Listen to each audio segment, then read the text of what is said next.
I just finished work and I received the biggest stack of proof copies from Harper Collins, and they are all YA releases coming out this year, so I think it's time for YA May.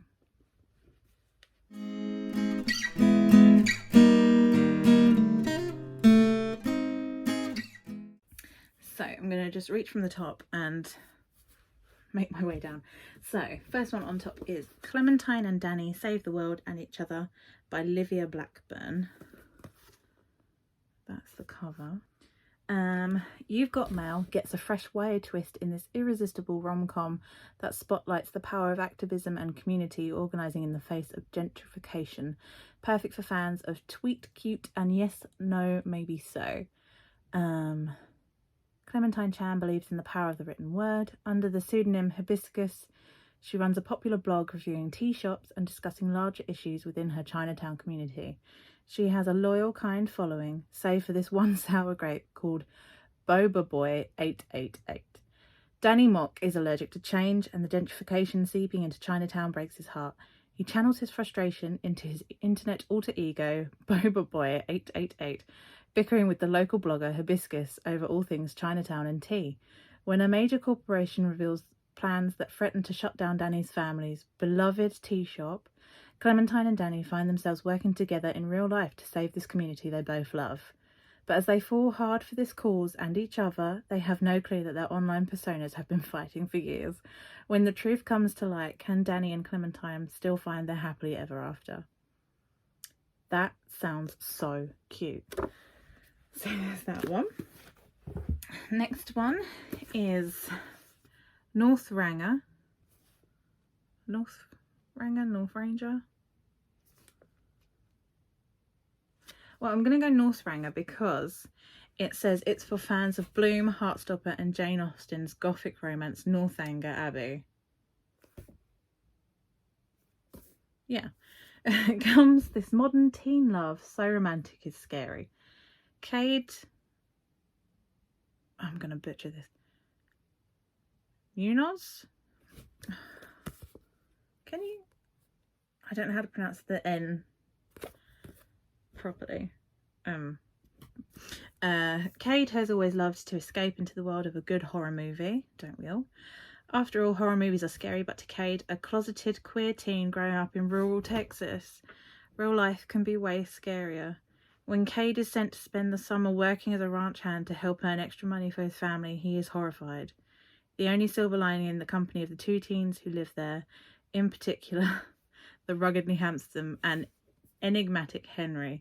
But as unexpected sparks begin to fly between Cade and Henry, things get complicated. Henry is reluctant to share the mysterious details of several local deaths, and Cade begins to wonder what else he may be hiding.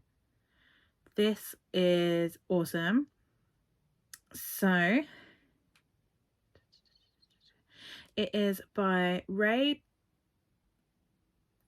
Tessero and Brie Indigo, and it's a graphic novel. So that's fun. I look forward to that. Love queer books. Next one is Magic Has No Borders. This is edited by Sona Charapotra and Samira Ahmed, a collection of magical South Asian tales. From, oh god, here we go. Okay. From Chudales? I'm showing you this, it's probably backwards. And Paris to Jinn and Goddesses, this lush collection of South Asian folklore, legends and epics reimagine stories of old for a modern audience. This fantasy and science fiction teen anthology contains a wide range of stories from 14 best-selling, award-winning and emerging writers from the South Asia diaspora.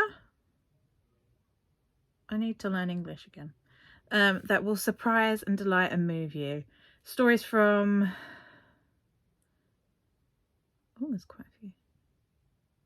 Saba Tahir, Nikita Gill, Sangu Mandana, Pretty Chibber, Tahir Abra. Okay. I'm not usually a fan of short stories, but this sounds intriguing. And I always love learning about other cultures and their folklore and stuff. How fun. Okay, I'm going to enjoy that. I don't know what the cover's going to be. Final cover to be revealed. Oh, I hope it's glorious. I'm sure it will be. Next one is The Faint of Heart by Carolyn Wilson. A vivid, ethereal and haunting debut teen graphic novel for readers of Nimona and This One Summer. I love them both. What would you do if you were the only person left with a heart? The only person left who felt anything at all? Would you give in to the pressure to conform, or would you protect your heart at all costs? And what would happen if you found an abandoned heart in a jar and it could change everything? Part eternal sunshine of the spotless mind and part severance, Carolyn Wilson's stunning original debut will stay with you long after the last page. And it's another graphic novel. That's the cover.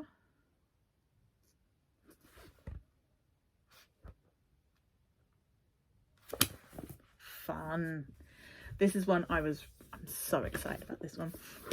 A Song of Salvation by Alexia Dow. The fate of the universe comes down to three people. Zara, the god of creation reborn, Wesley the smuggler, Reuben the wanted space podcaster. As an intergalactic war culminates on Earth, I'm gonna go with Zara because it's Zaira. Zara. Wesley and Reuben are all that stand in the way of total destruction. Okay. A YA space opera of epic proportions. Look at that cover. Isn't it stunning? Oh, beautiful. Okay, and the next one is Frontera by Julio Anta and Jacoby Salcedo. I think that's, I'm butchering. Lost in the Sonoran Desert, the odds are stacked against Mateo as he attempts to survive the trek that will take him from Mexico to the United States. With its hostile temperatures and inhabitants, the deadly terrain is teeming with danger, and Mateo's one chance at success may be putting his trust in something, or rather someone, that he isn't even sure exists. If you'd asked him if ghosts were real before he found himself face to face with one, Mateo wouldn't have even considered it. But now, confronted with the nearly undeniable presence of Guillermo, who's spent his afterlife guiding migrants to safety, a ghost may be his only shot at surviving. As his journey stretches on, Mateo will have to decide exactly what and who he's willing to sacrifice to find home. Whoa. That's deep. Captures a wholly American story of both immigration and the search for home. A first of its kind supernatural border adventure that speaks to the realities of deportation. Perfect for fans of They Called Us Enemy and Persepolis. And that's another graphic novel. That one's going to make me cry. Okay. So the next one, Plus Size Babe on the cover. We love to see that. So it is Plus One by Kelsey Rodkey, author of Last Chance Books. Rings a bell. Okay, so fans of Emma Lord and Rachel Lynn Solomon will revel in Kelsey Rodkey's latest swoon-worthy rom-com. Leahy is notorious for helping her friends and classmates find love, though she's never had a boyfriend herself. She just hasn't had a reason to focus on her own love life. But now with her detested cousin Summer's Sweet 16 coming up, she's got the ultimate reason. Revenge. Nice. Leahy will do anything to prove that she can get a date to Summer's party, anything including juggle 6 prospective suitors in 1 week. The only issue, her older sister's irritating friend Adler has decided to take a front row seat to the spectacle that is Leahy's life. He can bother her all he wants. Nothing will distract Leahy from her goal of one-upping Summer. Ooh, I think we all know how this is going to go down. But I'm excited to see it happen. Adler. Okay, Kismet Connection by Ananya Devarajan. I've completely butchered that. Beautiful. Madhuri Iyer's star chart. I think I'm pronouncing that. Madhuri. And then her last name, Iyer. Madhuri Iyers. Well, I mean, Iyer. Anyway. Madhuri's star chart and family legacy dictate that she will marry her first boyfriend. So to prove the existence of her free will, she devises an experimental relationship with the one boy she'll never fall for, not knowing he has been in love with her for years. Oh my god. Oh my god, the author is only 20 years old and drew on her experience as a second-generation Indian American to craft this story. It's a charming YA debut with a friends to lovers romance and themes of cultural identity that's perfect for fans of When Dimple Met Rishi. I love that book. Eee. And last but not least, I Like Me Better by Robbie Weber. Your state-winning soccer team captain has gone a little too far pranking your rivals. You can A, let him own up and lose his spot on an elite college team, or B, take the fall, do community service at a seaside aquarium, meet a cute, smart intern who believes you did something awful, start falling for him between dolphin encounters and shark costume disasters, and get caught up in a tangle of lies of your own making. Guess which one Zach Martin picks. The author of If You Change Your Mind delivers a beach read filled with romance, humour and queer joy. This one is on sale May the 2nd. Kismet Connection is June 13th. +1 is June. What other months? June this year. Frontera is June this year. A Song of Salvation, July. The Faint of Heart, June this year. Magic Has No Borders, May. North Ranger, May this year. And Clementine and Danny, July. So I'm going to be reading all of these throughout the month of May. And I'm going to be vlogging it so you guys can see. Yeah, I'm going to just read all of these. I'll probably read some more YA. I'm going to make it the theme of May. May YA. YA May. I like YA May. Yeah, YA May. Okay, I will see you in May. Because this is April right now. Okay.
Okay.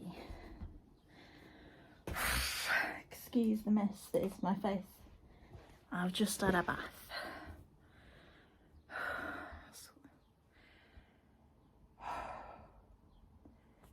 knackered now.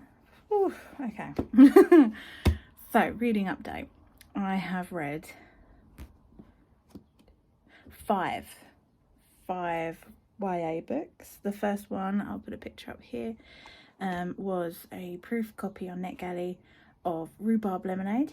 It's a translated work from Swedish, and I just don't think for me it worked very well.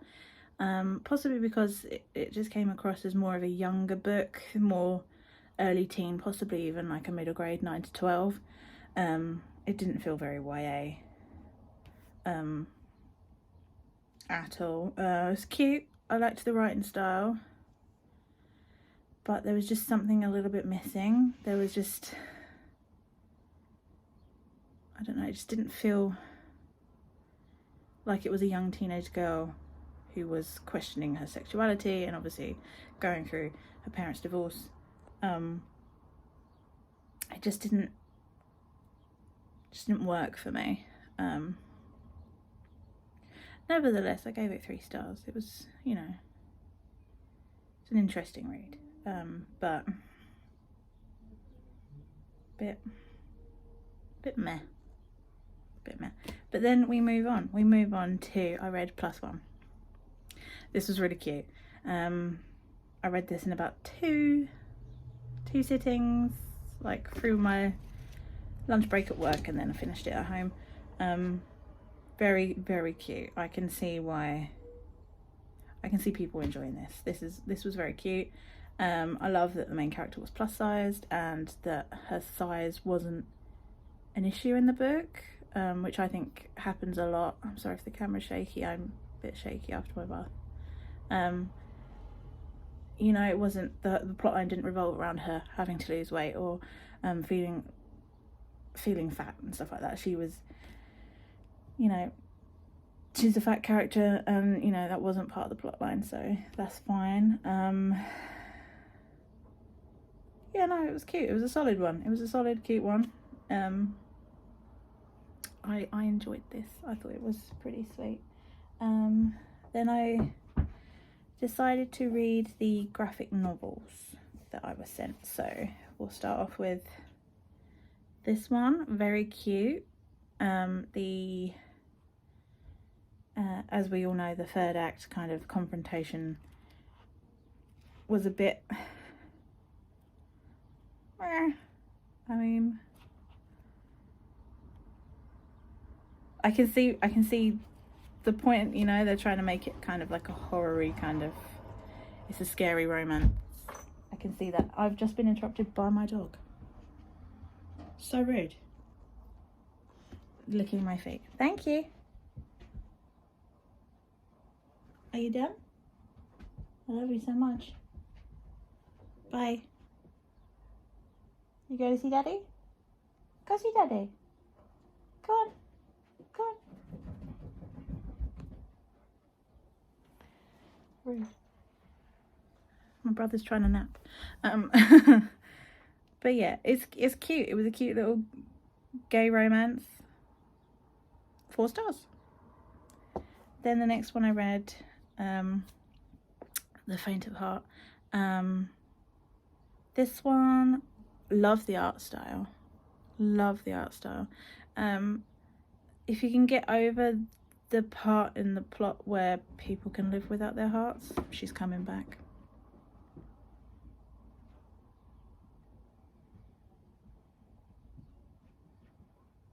You coming in here?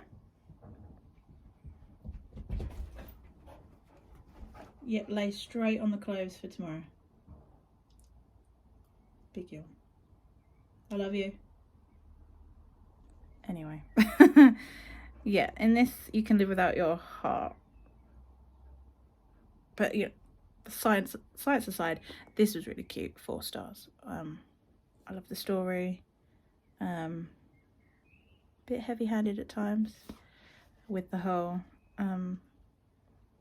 it hurts to have feelings, but I'd rather have feelings than feel nothing at all, you know, that kind of thing. I can see that being quite popular, that one. And this one was a 5 stars. This was amazing. This was absolutely fantastic. The the use of Guillermo as a ghost helping migrants cross the border and across the desert, but also looking at his history and the history of migrants crossing the border from Mexico into America, and how over the years with xenophobia the fences have gone up and the militants have happened and the Ku Klux Klan started getting involved, and you know, this was beautiful. And it's just I loved this one. I loved it. 5 stars, there's nothing wrong with this. No notes. So those are the ones I've read so far. I'm going to deviate from the Harper Collins pile once more, because I got sent Kaylin Bayron's new one. I'm so excited. I'll put a very fuzzy picture up here of what the Waterstones exclusive edition is going to be, with sprayed edges and blood splatter. I'm so excited. It's basically Friday the 13th meets The Haunting of Bly Manor and Get Out.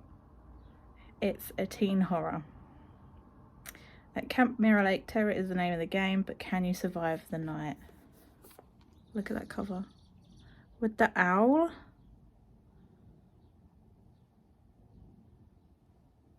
So cool. So excited. So that's the next one I'm going to read. Bye.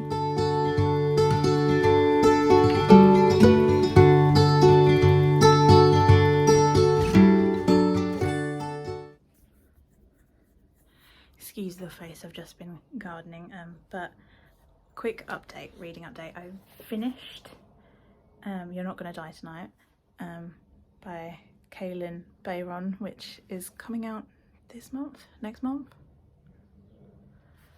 I can't remember, but it was fantastic. 5 stars. I won't give away much, but that was gory, that was bloody. I loved it. I loved it. I loved it. She's an autobi author, for sure. And I'm also currently reading Gwen and Art Are Not in Love. But the real news, Hello Hazel, coming up. Yeah? The real news is Hazel's an angel. Look at that face. What have you been up to? What have you been up? Oh, hello. Oh, hello. Oh, my goodness. Oh, my goodness. I know, baby. I know. I'm showing them. I'm showing them. The real news is our business cards for Fully Booked came. Not quite business cards. Yes, Hazel loves them. They are bookmarks. Look at this. And on the back it's got the logo.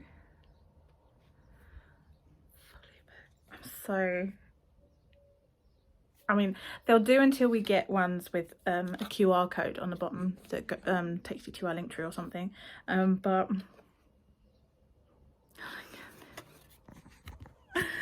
hang on.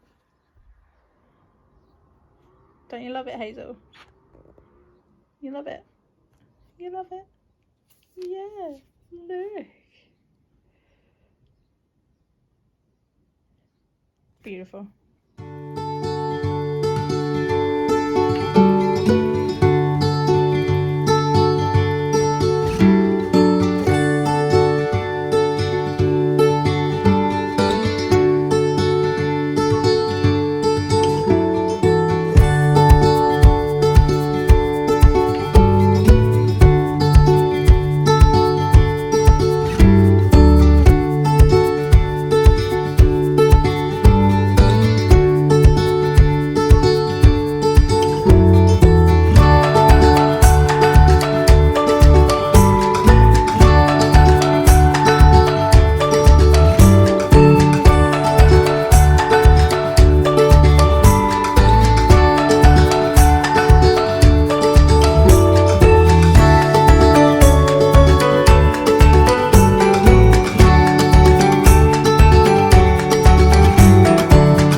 So I finished Gwen and Art Are Not in Love. 5 stars.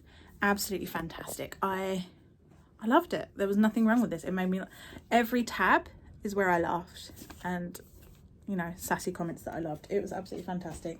That is possibly a fantastic, perfect YA summer read, my opinion. And then I read I Like Me Better. Did not like this. I think it's because I don't care for football. And it was just, it felt like every other teen movie. And it's just, you know, I wasn't in the mood. It's not the book's fault, but it was just, it wasn't for me. I didn't like the main character. I just didn't. Is a good looking boy. His parents are rich. He wants to play football. Wow, you were impressing no one with that exhaust. You need to get that scene too. Anyway, but yeah, I'm just blah. And then I read A Song of Salvation. I enjoyed this. I think I'd like it more if I'd read the other books. Apparently there's a trilogy, but they are, I think there's that you don't have to read them all. The Sound of Stars and The Kindred, they all kind of, yeah, characters from those books make an appearance in this book, and it just felt at times like there were in jokes that were obvious on the page, and I'm like, wouldn't know what that's about. And it was just, the problems in it were solved very quickly, and I think I wanted a bit more. I loved the writing style, and I loved Ruben. Reminded me of I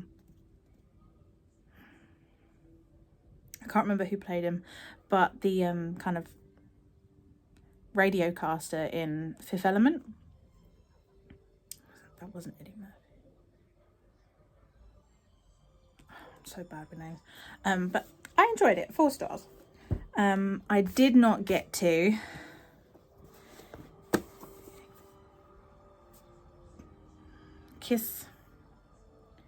how do you pronounce it?